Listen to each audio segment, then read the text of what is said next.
परमपिता परमेश्वर धन्यवाद के साथ आपके पास आते हैं, क्योंकि आपकी उपस्थिति में सामर्थ्य है, छुटकारा देने की सामर्थ्य है और उन्नति देने की सामर्थ्य है, चंगाई देने की सामर्थ्य है।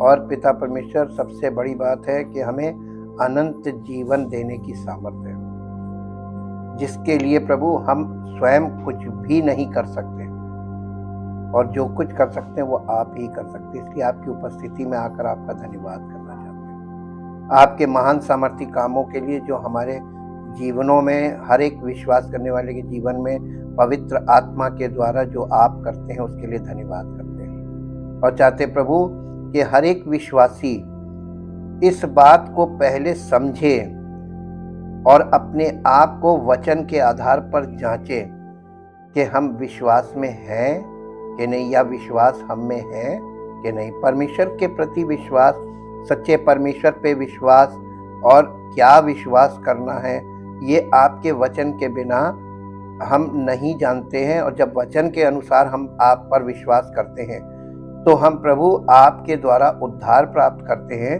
और अनंत जीवन के मार्ग में पवित्र आत्मा की अगुवाई में चलकर अनंत जीवन को प्राप्त करते हैं। हम आपका धन्यवाद करते हैं और धन्यवाद के साथ आपकी उपस्थिति में आकर इस बात के लिए धन्यवाद करते हैं कि आपने जिन लोगों पर अनुग्रह कर दिया उन्हें उद्धार मिला और जो पवित्र आत्मा की अगुवाई में चल रहे हैं वो अनंत जीवन के वारिस बन रहे हैं, ताकि प्रभु हम सबका जीवन आपकी महिमा का कारण बने। धन्यवाद के साथ इस प्रार्थना को आपके इकलौते पुत्र प्रभु यीशु मसीह के नाम से मांगते हैं, आमीन। सबको जय मसीह की। हम परमेश्वर का धन्यवाद करते हैं। आज हम अध्ययन में ये देखेंगे कि परमेश्वर की आवाज हम कैसे सुने, कैसे हम परमेश्वर की आवाज को सुन सकते हैं। अभी तक हम देख रहे थे क्या कारण है कि हम परमेश्वर की आवाज को सुनते हुए नहीं सुन रहे हैं और देख नहीं पा रहे हैं परमेश्वर जो दिखाना मांग रहा है। अब ये देखेंगे कि हम कैसे परमेश्वर की आवाज को सुने। हमारे उद्धार का सबसे बड़ा लाभ ये है कि हम ईश्वर को व्यक्तिगत रूप से हमसे बात करते हुए सुन सकते हैं। इसके बिना हमारे स्वर्गीय पिता के पास कोई घनिष्ठ संबंध नहीं हो सकता, लेकिन हमारे लिए उससे बात करना जितना आसान है, औसतन मसीही के लिए, एक औसत मसीही के लिए जो एवरेज मसीही है उसके लिए उसकी आवाज सुनना उतना ही कठिन है। ये वैसा ही है जैसा प्रभु ने चाहा था। परमेश्वर की आवाज को स्पष्ट रूप से अलग करना सीखना अमूल्य है। जीवन में आंख मूंद कर चलने के बजाय हम ईश्वर की बुद्धि से मार्गदर्शन प्राप्त कर सकते हैं और हमारी रक्षा हम कर सकते हैं। और इसलिए हम लोग आज इस अध्ययन में आगे बढ़ते हैं और एक भी ऐसा व्यक्ति नहीं है जो प्रभु की वाणी को बेहतर ढंग से सुनकर अपना जीवन मौलिक रूप से परिवर्तित ना कर सका हो। सबसे खराब वैवाहिक समस्या संपूर्ण बदलाव से दूर परमेश्वर का एक शब्द है। यदि हमारी बीमारी हमें बीमारी है तो प्रभु का एक जीवित शब्द आपको तुरंत ठीक कर देगा। यदि आप वित्तीय संकट में हैं तो परमेश्वर अच्छी तरह से जानते हैं कि आपकी स्थिति को कैसे बदला जाए। ये सिर्फ उसकी आवाज सुनने की बात है। प्रभु लगातार हमसे बात करते हैं और हमें अपना निर्देश देते हैं। ये कभी भी प्रभु नहीं है जो बोल नहीं रहा है, बल्कि ये हम हैं जो सुन नहीं रहे हैं। यीशु ने यूहन्ना रचित सुसमाचार उसके 10 अध्याय के 3 और 3, 4, 5 इन 3 पदों में अपनी आवाज सुनने के बारे में कुछ हार्ड बातें बोली हैं। यहाँ पर हार्ड बयान दिए हैं। ये उसके कठोर बयान हैं अपनी उसकी आवाज सुनने के विषय में। 10 अध्याय का 3, 4, 5 उसके लिए उसके लिए द्वारपाल द्वार खोल देता है और भेड़ें उसका शब्द सुनती हैं और वो अपनी भेड़ों को नाम ले लेकर बुलाता है और बाहर ले जाता है। जब वो अपनी सब भेड़ों को बाहर निकाल चुकता है तो उनके आगे आगे चलता है और भेड़ें उसके पीछे पीछे हो लेती हैं, क्योंकि वे उसका शब्द सुनती नहीं है। आप आवाज पहचानेंगे उसी के पीछे चलेंगे या आप किसी की भी आवाज सुनकर उसके पीछे चलेंगे। यहाँ पे एक बहुत इंपॉर्टेंट पॉइंट जो है, केवल परमेश्वर की आवाज सुनने के लिए नहीं है बल्कि उसकी आवाज पहचानने के लिए भी है।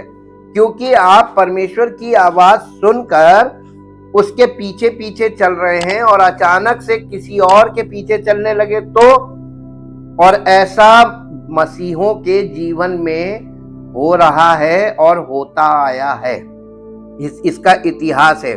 लेकिन प्रभु यीशु मसीह का दावा देखिए, मेरी भेड़ें मेरा शब्द सुनती हैं, और केवल सुनती नहीं है, उसने कहा मेरी भेड़ें मेरा शब्द पहचानती हैं। रिकग्निशन ऑफ वॉइस भी है। और ये परमेश्वर के वचन को पूरी तरीके से जो लोग अंडरस्टैंड कर लेते हैं, इसी के लिए बोला गया अक्वेंटेड विद गॉड, परमेश्वर के साथ इतना अच्छा परिचय हो। परमेश्वर आत्मा है तो हमारी आत्मा परमेश्वर के साथ ऐसे संबंध रखे और ऐसे जुड़ जाए कि लोग, यानी हमारा जीवन उसकी महिमा को प्रकट करने वाला हो। उसके लिए द्वारपाल द्वार खोलता है और भेड़ें उसका शब्द सुनती हैं और वो अपनी भेड़ बकरियों को नाम ले लेकर बुलाता है और उन्हें बाहर ले जाता है।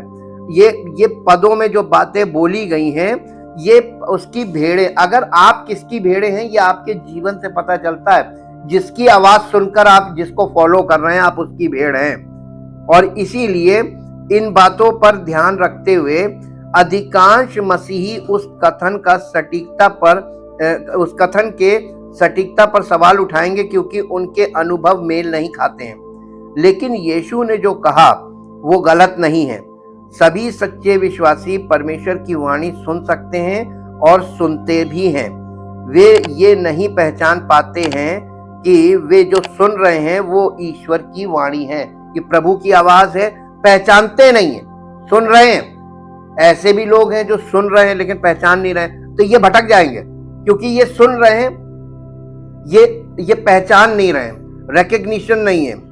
और इसीलिए जिस प्रकार रेडियो और टेलीविजन स्टेशन दिन के 24 घंटे सप्ताह के 7 दिन प्रसारण करते हैं, लेकिन हम उन्हें तभी सुनते हैं जब हम रिसीवर चालू करते हैं और उसे ट्यून करते हैं। सिग्नल सुनने में विफलता का मतलब ये नहीं है कि स्टेशन संचारित नहीं कर रहा है। इसी तरह परमेश्वर लगातार अपनी भेड़ों तक अपनी आवाज पहुंचा रहे हैं, लेकिन कुछ ही भेड़ें हैं जिनका रिसीवर चालू है और जो उसको सुन रही हैं। अधिकांश मसीही प्रार्थना में भगवान से प्रार्थना करने में व्यस्त हैं कि जबकि समस्या उनके रिसीवर में है। आप रिसीव नहीं कर पा रहे हैं और आप प्रार्थना में लगे हुए हैं और प्रभु से कह रहे हैं, अरे प्रभु की सुनना शुरू कर दो, उसको बोलना बंद कर दो। आज दुनिया में क्या कर रहे हैं सब लोग? बोलने में लगे हुए हैं, सुन नहीं रहे। और आपको मालूम है, एक डिसऑर्डर बताएं, जो इंसान बोलता ज्यादा है सुनता कम है, ये एक समस्या है। लेकिन जो इंसान बोलता कम है सुनता ज्यादा है, बुद्धिमान वही होता है। क्योंकि आपको सुनना ज्यादा आना चाहिए, इसलिए लिखा है बोलने में धीमा और सुनने में तत्पर, यानी सुनने के लिए हमेशा तैयार रहना चाहिए। और पहली चीज जो हमें करने की जरूरत है वो ये है, अपने रिसीवर को ठीक करना। विश्वास करें कि परमेश्वर पहले से ही बोल रहे हैं और सुनना शुरू करें। हालांकि इसमें समय, प्रयास और फोकस लगता है। 3 चीजें आपकी लगेंगी। आपका समय लगेगा परमेश्वर की आवाज सुनने में, और आपको फोकस चाहिए, यानी आपका ध्यान चाहिए, उसमें ध्यान केंद्रित करना। और तीसरी बात समय, और 3 चीजें हैं इसमें। समय, प्रयास। आपको समय ऐसे नहीं मिलेगा, कभी किसी को नहीं मिलता है। इसके लिए आपको प्रयास करना पड़ेगा। प्रयास क्या? आपको अपना टाइम मैनेजमेंट बनाना पड़ेगा। अगर आपने अपनी लाइफ में टाइम मैनेजमेंट नहीं बनाया तो 21वीं सदी में आपका जीवन कठिन होने जा रहा है। इसलिए टाइम मैनेजमेंट अभी से शुरू कर लें। और मसीह और यानी जो एवरेज मसीही होते हैं, उनकी जीवन शैली इतनी व्यस्त है कि वो ईश्वर की आवाज सुनने के लिए अनुकूल नहीं है। आज के लोगों को जो बहुत ज्यादा व्यस्त रहते हैं, और ज्यादातर व्यस्त, आप अगर फोन में बहुत ज्यादा व्यस्त रहते हैं, ये भी एक गड़बड़ चीज है, या आपके जीवन के लिए खतरनाक सिग्नल है। बहुत लंबी लंबी बातें करना और लगातार फोन पे रहना, ये सही चीज नहीं है। आज से पहले भी फोन हुआ करते थे, टेलीफोनिक। आपको देखा, जैसे टेलीग्राम होता था, आपने टेलीग्राम आज के लोग नहीं जानते। जब किसी को कोई इंपॉर्टेंट अर्जेंट मैसेज होता था तो उसके लिए टेलीग्राम किया जाता था। टेलीग्राम में लिमिटेड शब्दों का एक सेंटेंस डालते थे ताकि वहां पर ये सूचना पहुंच जाए और वो संपर्क करे। इतना होता था उसमें, एकदम स्पेसिफिक एक पॉइंट होता था बस। वैसे ही टेलीफोनिक कॉन्वर्सेशन का मतलब होता है स्पेसिफिक बात करना, ब्रीफ में। टेलीफोनिक कभी भी बहुत लंबी कथा नहीं होनी चाहिए उस पर। ये आपकी इंद्रियों के लिए और आपके ब्रेन के लिए बहुत खराब चीज है, लेकिन आजकल के लोगों को समझाया नहीं जा सकता। आजकल के लोग हमसे ज्यादा समझदार हैं, वो हमसे ज्यादा समझदार हैं, और वो जो कर रहे हैं उसको वो साबित करने के लिए इतने तर्क रखते हैं, अपनी मजबूरियां गिनाने लगते हैं, तर्क रखने लगते हैं। तो परमेश्वर किसी को डिस्टर्ब नहीं करता। ये आपकी स्वेच्छा है, आप जो कर रहे हैं ये आपके लिए हानिकारक है, लेकिन फिर भी आप कर रहे हैं। This is your responsibility. आप इसके जिम्मेदार स्वयं होंगे। और ये कारण है कि लोग आज परमेश्वर की आवाज को सुन नहीं पा रहे हैं। इस प्रकार की बातें जो आज आपसे हम बता रहे हैं, ये बातें आपको कहीं कोई बोलेगा नहीं, और लोग अपना अनुभव बता के आपको उसी चीज में ढकेलेंगे जो वो खुद कर रहे होते हैं। इसलिए भजन संहिता उसका 46 अध्याय, 46 चैप्टर, भजन संहिता 46 अध्याय और उसके 10 पद में क्या लिखा है? Psalm 46 वर्स, चुप हो जाओ और जान लो कि मैं ही परमेश्वर। क्या करो? लोग चुप नहीं होते हैं। वचन सुनने से पहले आपको एकदम, यानी आपका माइंड एकदम नींद से जागते हैं ऐसा फ्रेश माइंड होना चाहिए। कभी भी दबाव वाला माहौल अगर आपके अंदर है तो आप वचन को सुन सकते हैं, लेकिन वो वचन आपके हृदय में जाएगा नहीं और आपको समझ में कभी नहीं आएगा, क्योंकि वो आपकी मानसिक दशा जब बिगड़ी होती है तो आप कोई बात जो समझने वाली बात है उसको कभी सुनिएगा मत, क्योंकि उस समय आप सुन नहीं पाएंगे, और सुनेंगे तो गलत समझेंगे, और गलत समझेंगे तो वो आपके लिए नुकसानदेह हो जाएगा। इसीलिए ऐसी दशा के लोग जब परमेश्वर के वचन को इसी दशा में सुनते हैं तो उनको लाभ नहीं बल्कि नुकसान हो जाता है। और इसीलिए अगर आप शांति में हैं, व्यस्तता में नहीं हैं, हम अपने आध्यात्मिक कानों को ईश्वर की आवाज सुनने के लिए तैयार करते हैं। जब हम एकदम व्यस्त नहीं होते हैं और शांति में, हमारे मन में एकदम पीस, एकदम वो होता है, तब हम परमेश्वर की आवाज को सुनने के लिए तैयार होते हैं। प्रभु हमेशा हमसे धीमी धीमी आवाज में बात करते हैं। पहला राजा 19 अध्याय और उसका 12 पद पढ़िए। पहला राजा 19 अध्याय और उसका 12 पद। फिर फिर भूकंप के बाद आग दिखाई दी, तो भी यहोवा उस आग में ना था। फिर आग के बाद एक दबा हुआ धीमा शब्द सुनाई दिया।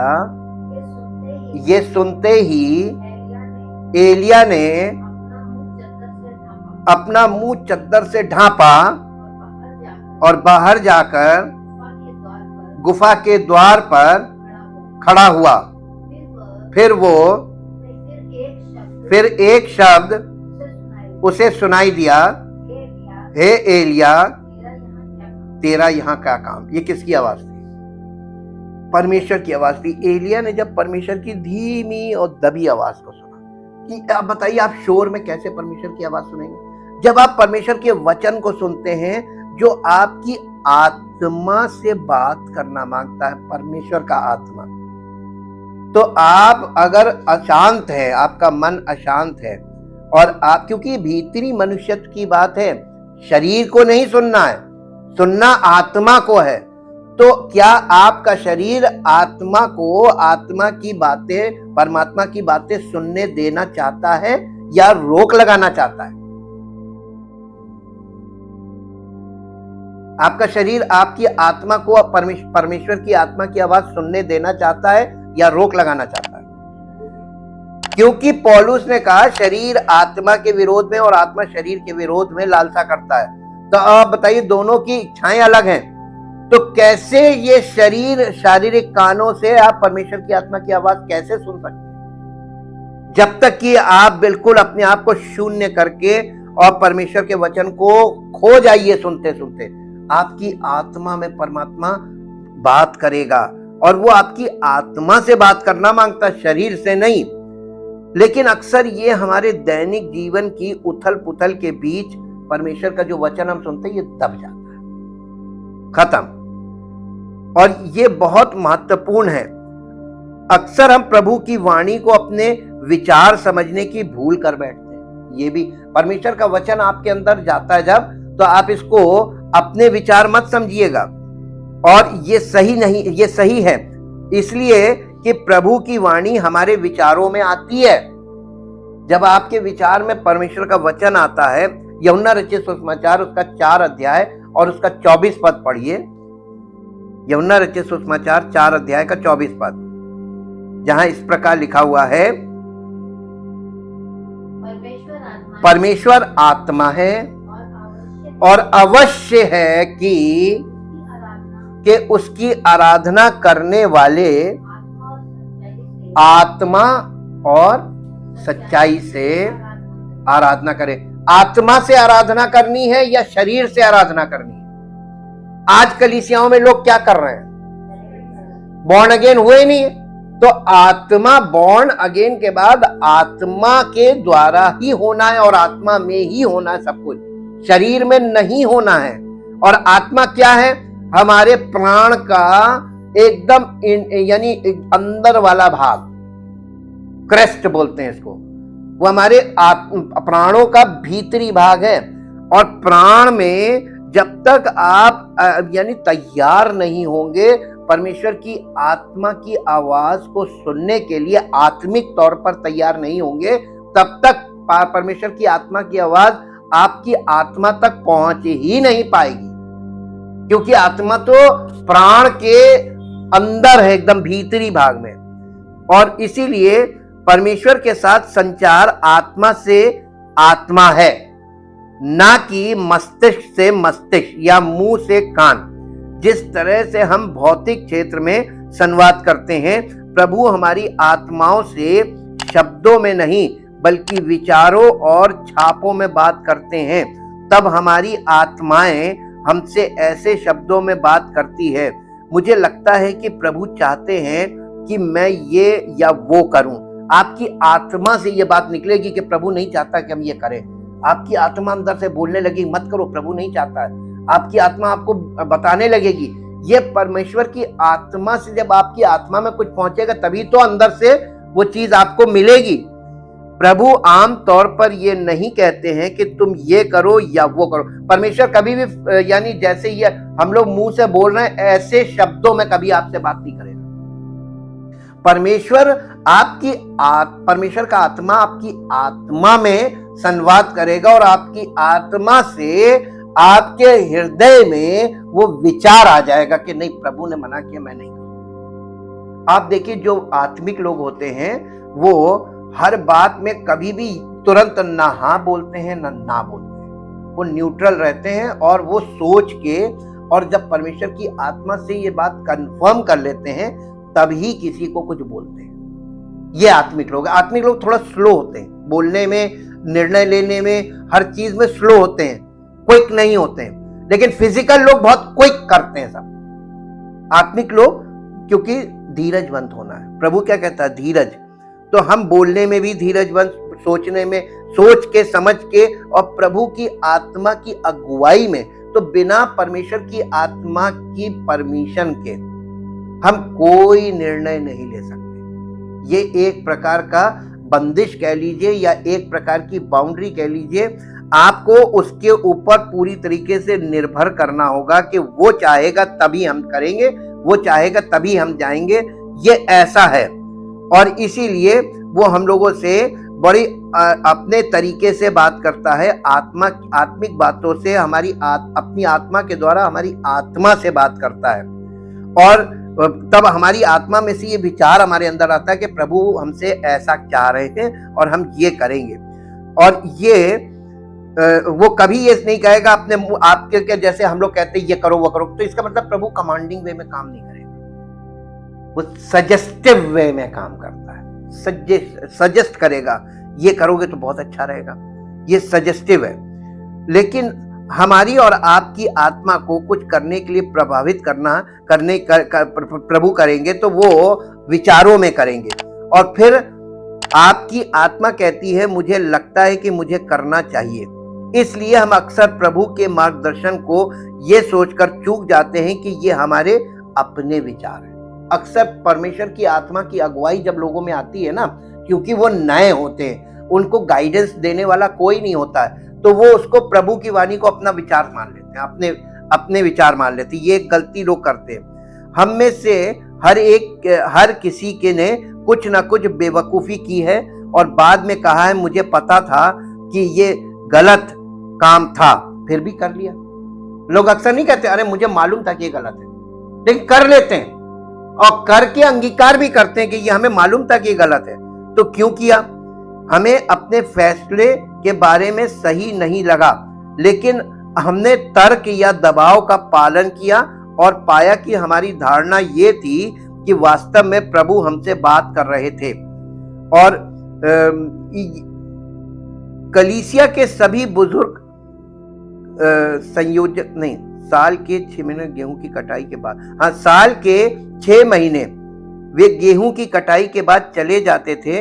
और ये एक कलीसिया का उन्होंने उदाहरण दिया। उन्होंने इस बात पर जोर दिया कि हम एक और बुजुर्ग को नियुक्त करें जो हमेशा वहां रहेगा। बुजुर्ग बनने के लिए उनकी पसंद से मुझे कोई आपत्ति नहीं थी। बुजुर्ग का मतलब यहाँ पर कलीसिया में जो एल्डर्स होते हैं, मार्गदर्शक, जो सेवक के अंडर में होते हैं, लोगों के अगुवाई करने के लिए सेवक के अंडर में, ये एल्डर्स कहलाते हैं। उनको नियुक्त करें जो हमेशा वहां रहेगा। और एल्डर बनने के लिए उनकी पसंद से मुझे कोई आपत्ति नहीं थी, लेकिन जब मैंने इस व्यक्ति और इसकी पत्नी के बारे में प्रार्थना की तो मुझे उस बुजुर्ग के तौर पर नियुक्त करना सही नहीं लगा। हालांकि एक व्यक्ति होने के नाते मैं दिल के बजाय तर्क के साथ इस बात को देख रहा था। कई बार हम लोग निर्णय लेते हैं तो हम तर्कों का इस्तेमाल ज्यादा करते हैं और परमेश्वर की आत्मा की आवाज को सुनकर और समझकर निर्णय नहीं लेते हैं। और यहाँ पर हम लोग इस बात को देखते हैं। भजन संहिता 37 अध्याय उसका 4 पद पढ़िए। यहाँ इस प्रकार से लिखा हुआ है,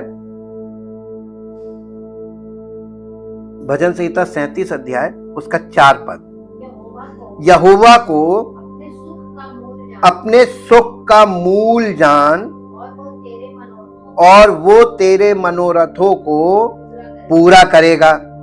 तुम भी प्रभु में प्रसन्न रहो और वो तुम्हारे मन की अभिलाषाओं को पूरा करेगा। और ये पद हमें इस बात को सिखा रहा है कि परमेश्वर आपको वो देंगे जो आप चाहते हैं, और इसका उपयोग स्वार्थ, लालच और यहाँ तक कि व्याभिचार को उचित ठहराने के लिए किया जाता है। लेकिन इसका मतलब ये नहीं है कि परमेश्वर आपको वो देंगे जो आप चाहते हैं। इसका मतलब ये है कि जब आप प्रभु को खोज रहे हैं तो वो अपनी इच्छाओं को आपके दिल में डाल देगा, वो अपनी इच्छाओं को आपकी इच्छाएं बना देगा। प्रभु आपकी इच्छा को बदल देते हैं। जो लोग यहाँ पे ये जो पद लिखा है ना, इस पद को मिस इंटरप्रिटेशन क्या होता है, लोग सोचते हैं कि प्रभु ने कहा है कि क्या लिखा हुआ है कि तुम प्रभु को अपने सुख का मूल जान तो वो तेरे मनोरथों को पूरा करेगा। अब लोग इसको क्या समझते हैं, अरे प्रभु को अपने सुख का मूल जान, यानी कि हमारा सुख जो है वो प्रभु में है। इसका मतलब ये कि हमारी सारी इच्छाएं और अभिलाषाएं प्रभु पूरी कर देगा। गलत। यहाँ पे इसका मतलब ये है कि जब तुम प्रभु को खोजोगे तो प्रभु तुम्हारी इच्छा को बदल देगा और अपनी इच्छा में तुमको ले आएगा।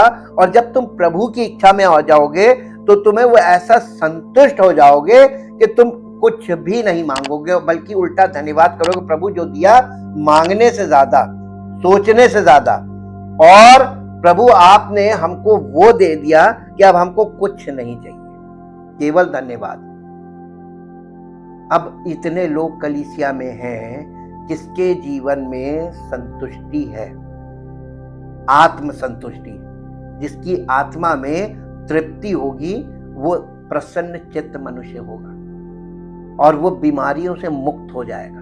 क्योंकि सारी बीमारियों की जड़ टेंशन है, और ये टेंशन हमारी आवश्यकताओं को लेकर है। इसीलिए यीशु मसीह ने कहा था, तुम चिंता करके ये मत कहना क्या खाएंगे, क्या पिएंगे, कहाँ रहेंगे, क्या पहनेंगे। ये सब चिंता के विषय हैं। आज दुनिया में लोग काहे की चिंता कर रहे हैं।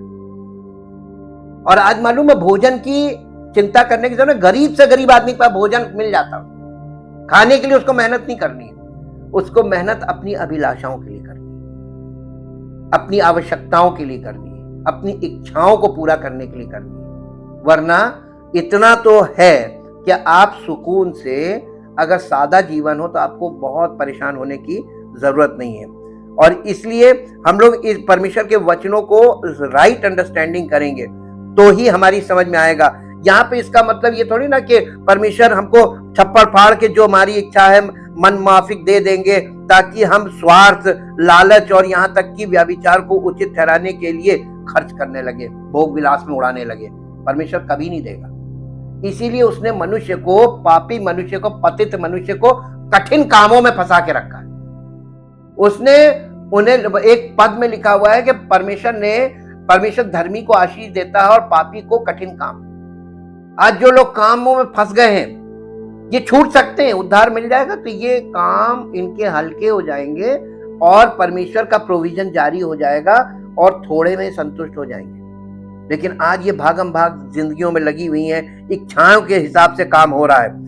लोग सोचते हैं कि इच्छा, देखिए दिन के 24 घंटे पहले भी थे और आज भी, सृष्टि के आरंभ से वही टाइमिंग चल रही है। लेकिन इंसान के काम के घंटे पहले 8 थे, आज तो कोई लिमिट नहीं, 24 घंटे कह लो, 36 घंटे कह लो, लगातार काम चल रहा है। ये क्या है?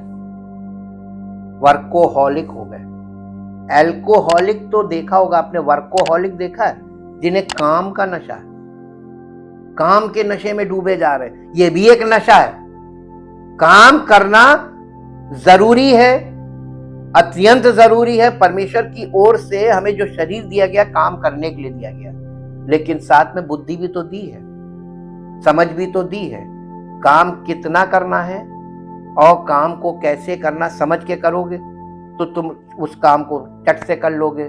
बिन समझे करोगे, अनर्थ परिश्रम करते रहोगे, व्यर्थ श्रम में लगे रहोगे। पहली बात। दूसरी बात कि काम को आपको एक लिमिटेड आवर्स में करना है। अगर इससे ज्यादा आप काम को करेंगे तो शरीर को नुकसान पहुंचाएंगे, अपने ही शरीर को, अमूल्य जीवन को आप नुकसान पहुंचाएंगे। तो परमेश्वर ये सब डिसऑर्डर्स हैं हमारे जीवन में, हमारे विचार में, हमारे शरीर में, हमारी जीवन शैली में, हर जगह आपको डिसऑर्डर्स, जब आप परमेश्वर के वचन को ध्यान से सुनने लगेंगे और समझने लगेंगे, आपको सारे डिसऑर्डर्स क्लियर होने लगेंगे और आप कहेंगे नहीं ये चीज हम आपको छोड़ते जाना है, आपको अपनी बाउंड्री को कम करना है। बहुत ज्यादा मित्रता है, मित्रता कम घटा दीजिए, आप एक मित्र बना लीजिए, प्रभु यीशु मसीह को अपना। हम लोग गीत गाते हैं ना, मेरा एक ही मित्र यीशु मेरा सब कुछ है। एक मित्र बनाइए, ये दुनिया के हजारों मित्र आपकी जिंदगी को नरक पहुंचाने का काम करेंगे, क्योंकि मित्रों की अधिकता भी अच्छी नहीं है, ये अच्छी नहीं होती है। तो अधिकता किसी भी चीज की अच्छी नहीं है, और अधिक बात करना, अति किसी चीज की अच्छी नहीं है। हर चीज को लिमिट में लाओ। कैसे लाओगे, ये आपकी अपनी, ये आपको खुद असेस करना है कि कैसे कैसे। हम एक दिन में नहीं होगा, लेकिन धीरे धीरे आप अपने आप को घटा के आप ला सकते हैं। और परमेश्वर हमको जो देना चाहता है वो हमें बिन मांगे देता है, मांगने की जरूरत नहीं है। और इसलिए हम परमेश्वर को खोजें तो परमेश्वर हमारी सब आवश्यकताओं को पूरा करता है। ये बात आप सीख भी लेंगे, देख भी लेंगे, और आप संतुष्ट हो जाएंगे। फिर आप भूल जाएंगे कि मांगने की जरूरत है। और इसी प्रकार से जब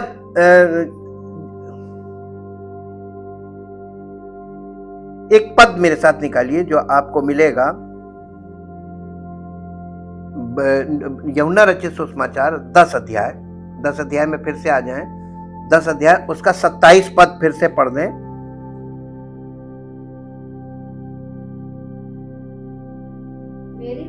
मेरी भेड़ें मेरा शब्द सुनती हैं। ये कौन कह रहा है? यीशु मसीह कह रहा है। किससे कह रहा है? ये स्टेटमेंट, ओपन स्टेटमेंट इसको बोलते हैं। वो खुली बात कह रहा है, वो एक दावा कर रहा है कि मेरी भेड़ें मेरा शब्द सुनती हैं। क्या सुनती हैं? शब्द, वॉइस। और मैं उन्हें जानता हूं। इसका मतलब कि जो प्रभु यीशु मसीह की आवाज सुन पा रहे हैं या सुन रहे हैं या सुनते हैं, उनको निश्चिंत हो जाना चाहिए, क्योंकि वो कह रहा है मैं उन्हें जानता हूं और वो मेरे पीछे पीछे चलते। उसकी पहचान क्या है? कौन मसीह की भेड़ है ये कैसे पता चलेगा? जो उसके, इसका मतलब यीशु मसीह के पीछे नहीं, पवित्र आत्मा की अगुवाई में चलने लगती जी। वो मेरे, इसको इंग्लिश में पढ़ दीजिए। The sheep that are my own hear and are listening. Hear, what is the difference between hear and listening? Hear का मतलब कानों से सुनना, और listening का मतलब होता है hear with your whole heart, पूरे दिल से सुनना। There are two kinds of listening, active listener, passive listener. उसको हम hearing इसलिए नहीं बोलते हैं क्योंकि एक्टिव लिसनर्स भी हैं और पैसिव लिसनर्स भी हैं।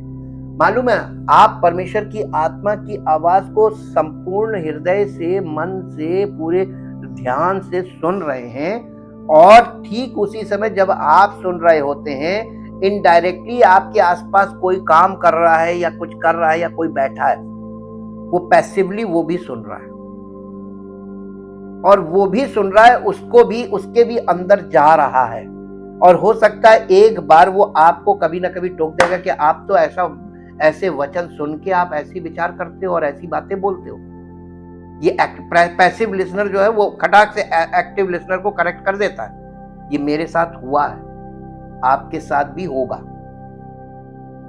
आप परमेश्वर का वचन ओपनली कहीं पर सुन रहे हैं और कोई आपके आसपास बैठा हुआ है, इनडायरेक्टली वो भी सुन रहा है पैसिवली, तो वो आपको देखेगा और फिर कहेगा आप तो इतना अच्छा प्रभु का वचन सुनते हैं और फिर भी आप परेशान रहते हैं, फिर भी आप इतना ज्यादा हौलाते रहते हैं। तो आपको करेक्ट करा, यानी इसका मतलब परमेश्वर किसी के भी द्वारा आपसे बात कर लेगा करेक्शन करने के लिए। जब वो करेक्ट करना चाहता है तो वो आपके शत्रु के द्वारा भी आपसे बात करेगा आपको करेक्ट करने के लिए। इसलिए हम लोग एक पद और पढ़िए। मार्गदर्शन बहुत जरूरी है प्रभु की आत्मा की आवाज को सुनने के लिए और उसे पहचानने के लिए, रिकग्नाइज करने के लिए और लगातार रिकग्नाइज करते हुए यानी डिसर्नमेंट के साथ सुनने के लिए मार्गदर्शक की जरूरत होती। मार्गदर्शन नहीं, मार्गदर्शक। मार्गदर्शक को इंग्लिश में क्या बोलेंगे? हिंदी में मार्गदर्शन को इंग्लिश में कहते हैं गाइडेंस, और मार्गदर्शक को क्या बोलेंगे? गाइड। आपको कभी आप मॉन्यूमेंट्स में जाइए और बिना गाइड के घूमिए, और कभी आप जाकर एक गाइड कर लीजिए और उसका अंतर हमें आके बताइए। वही अंतर आत्मिक जीवन में भी आपको मिलेगा। आप खुद से अज्यूम करके परमेश्वर के वचन को भटक सकते हैं और भटकते हैं और भटकेंगे, लेकिन आपको एक मार्गदर्शक चाहिए, और अगर मार्गदर्शक के मार्गदर्शन में बने रहेंगे तो कभी नहीं भटकेंगे। कुलस्सियों की पत्री 3 अध्याय का 15 पद पढ़िए।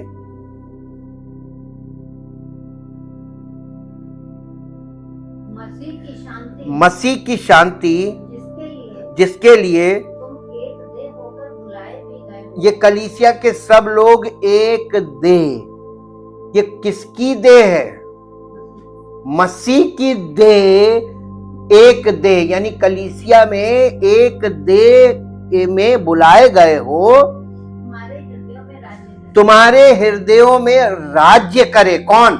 मसीह की शांति, शांति का राजकुमार, यानी मसीह शांति का राजकुमार है, वो तुम्हारे दिलों में राज करे। लेकिन कैसे? शांति का राजा बनकर आएगा, अशांति का नहीं। और इसीलिए यहां पर ये लिखा, मेरे साथ एक पद निकालिए। देखिए, हम आपको परमेश्वर की आत्मा की यानी परमेश्वर की आवाज को, यानी पवित्र आत्मा की आवाज को सुनना, परमेश्वर की आवाज को सुनना और उसे पहचानने के लिए आप खुद से ये काम नहीं कर सकते। पहला सैमुएल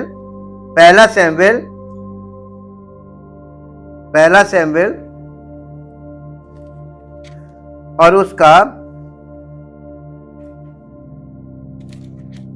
पहला सैमुएल उसका अध्याय 3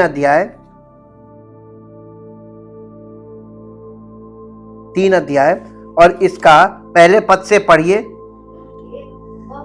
वो बालक, देखिए, शैमुएल को यहोवा का दर्शन।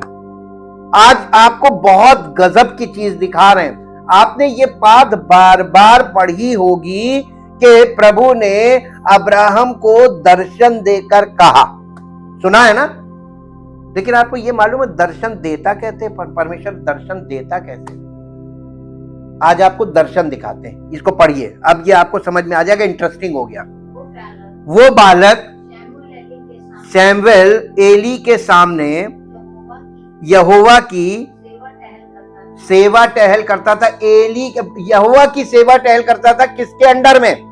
महायाजक कौन था? एली महायाजक के साथ एक छोटा बच्चा, अभी दूध छुड़ाया, 5 साल का बच्चा था ये, और ये एली के पास, क्योंकि इसकी माँ ने मन्नत मानी थी कि प्रभु जो पुत्र तू देगा वो मैं तेरी सेवा में दे दूंगी। उसने इस बच्चे को परमेश्वर की सेवा में दे दिया मंदिर में, और महायाजक था एली के अंडर में, उसके सुपरविजन में, उसके मार्गदर्शन में ये बच्चा परमेश्वर की सेवा करता था। जी, उन दिनों में यहोवा का वचन दुर्लभ था और दर्शन कम मिलता था। अब इन दोनों बातों को आप समझिए कि परमेश्वर का वचन और दर्शन। जी, और उस समय ऐसा हुआ कि एली की आंखें तो धुंधली होने लगी थी और उसे ना सूझ पड़ता था। जब वो अपने स्थान में लेटा हुआ था और परमेश्वर का दीपक अब तक बुझा नहीं था, और शैमुएल यहोवा के मंदिर में, जहां परमेश्वर का वाचा का संदूक था, लेटा था, तब यहोवा ने सैमुअल को पुकारा और उसने कहा क्या आज्ञा। तब उसने तब वो यानी आवाज आई सैमुएल सैमुएल, उसने कहा क्या आज्ञा, और उठकर कहां गया। इसका मतलब उस बच्चे को परमेश्वर की आवाज पहचानना नहीं आता था, वो नहीं पहचानता था, उसको लगा एली ने बुलाया। जी, एली के पास दौड़कर कहा क्या आज्ञा, तूने तो मुझे पुकारा है। वो बोला मैंने नहीं पुकारा। फिर जा लेटा रहे। फिर वो जाकर लेट गया। तब यहोवा ने फिर पुकार के कहा हे सैमुएल।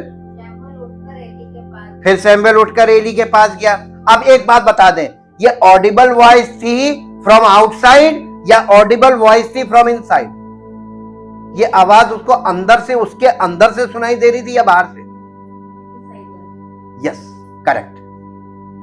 परमेश्वर उसकी आत्मा से बात, परमात्मा उसकी आत्मा से बात कर रहा था और उस आत्मा की आवाज उसके माइंड से होकर उसके कानों में सुनाई दे रही थी। इसी को कहते हैं परमेश्वर हमसे विचारों, अंदर विचार डालता है।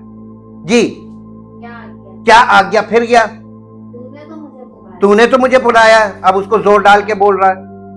उसने कहा हे मेरे बेटे, मैंने नहीं पुकारा। फिर जा लेटा रहे। उस समय तक सैमुएल यहोवा को नहीं पहचानता था, यानी एक मिनट, उस समय तक सैमुएल यहोवा को नहीं पहचानता था। इसका मतलब ये हुआ उस समय तक सैमुएल उस परमेश्वर की आवाज को नहीं पहचानता। आज की दशा बताइए। आज सारे विश्वासी लोगों को नहीं, they are not recognize the voice of God, नहीं पहचानते। वो कोई भी बाइबल लेकर खड़ा प्रचार करता होगा, उसी के पीछे चल देंगे। जी, और ना यहोवा का वचन ही उस पर, यानी परमेश्वर का वचन हमारे ऊपर प्रकट होता है और हमारे अंदर से ही आवाज आती है। जी, फिर तीसरी बार यहोवा ने सैमुएल को पुकारा और वो उठ के फिर एली के पास गया और कहा क्या आज्ञा, तूने तो मुझे पुकारा है। तब एली ने समझ लिया, वो सीनियर था, इस बालक को यहोवा ने पुकारा। इसलिए एली ने सैमुएल से कहा जा लेटा रहे, और यदि वो तुझे फिर पुकारे तो तू कहना हे यहोवा कह। इसका मतलब परमेश्वर आपको पहले नाम लेकर बुलाएगा। यही तो यीशु मसीह, यूहन्ना हम लोगों ने 10 अध्याय में यही तो पढ़ा। यीशु मसीह कह रहा मैं अपनी भेड़ों को नाम ले लेकर बुलाता हूँ। मेरी भेड़ें मेरा शब्द सुनती हैं, मेरा शब्द पहचानती हैं, और वो अपनी सब भेड़ों को जब निकाल चुकेगा तो वो भेड़ें उसके पीछे पीछे चलेंगी। इसका मतलब यहां पर ये सब कुछ बता दिया कि पहले सब अपनी भेड़ों को बॉर्न अगेन करेगा, एक एक एक एक वन बाई वन। जब सब भेड़ें पतन से बाहर आ जाएंगी तो सब आत्मिक तौर पर उसकी अगुवाई में चलेंगी, उसकी आवाज को पहचानेंगी और सुनेंगी। अब समझ में आया? बिना बॉर्न अगेन के कोई प्रभु की अगुवाई में, पवित्र आत्मा की अगुवाई में ना तो सुन सकता, ना चल सकता, ना पहचान सकता। यहां पर भी आपको वही चीज देखने को मिल रही। उसने कहा जा लेटा रहे। अब की बार प्रभु की आवाज जब आए तो ये जवाब देना, ये कहना बोल प्रभु तेरा दास सुन रहा है। रिस्पॉन्ड करो कि तुम सुन रहे हो प्रभु को कि नहीं सुन रहे हो, उसकी आवाज को सुन रहे हो कि नहीं सुन रहे हो, और वो भी रिस्पॉन्ड आत्मा से करना है। और जब उसने चौथी बार ये बात जब उसने समझाई और फिर आवाज आई, आगे पढ़िए,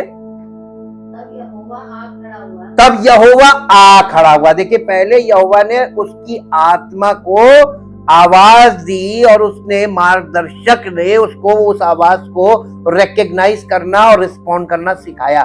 बिना मार्गदर्शक के आप क्या परमेश्वर की आत्मा की आवाज को सुनकर रिस्पॉन्ड कर पाएंगे, फॉलो कर पाएंगे?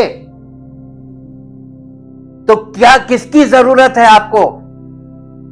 एक माँ, इसीलिए कहा गुरु बिन ज्ञान नहीं। लेकिन आजकल तो सब गुरु है ना, और स्वयंभू गुरु। ये किसी की ना सुनना मांगते, ना समझना मांगते, ना वो फॉलो करना मांगते, अपनी बोलना मांगते जी। और पहले के समान पुकारा। सैमुएल ने कहा कह, क्योंकि तेरा दास सुन रहा है। यहोवा ने सैमुएल से कहा, सुन, मैं इज़राइल में एक ऐसा काम करने पर हूं जिससे सब सुनने वालों पर बड़ा सन्नाटा छा जाएगा। अरे बड़ी यानी ब्रेकिंग न्यूज दे रहा था परमेश्वर, और वो भी एक बच्चे को। परमेश्वर एक बच्चे से बात कर रहा था। क्यों? क्योंकि वो बच्चा अभी छल कपट में नहीं था। प्रभु ने कहा इससे बात करो, एली तो बहुत सीनियर हो गया है, वो अनुभवों में चलने लगा है, अब मेरी आत्मा की आवाज को नहीं पहचानता है जी।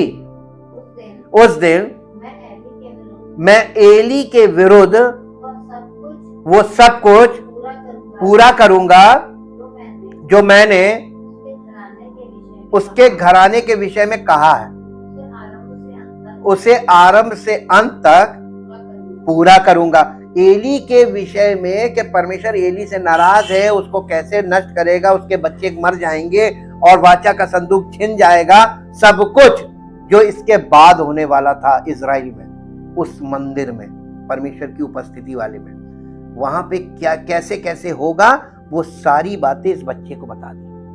अब आप ये प्रश्न कीजिए कि परमेश्वर, यहोवा ने या परमेश्वर ने बच्चे को ही सब सच क्यों बताया, किसी बड़े को क्यों नहीं बताया?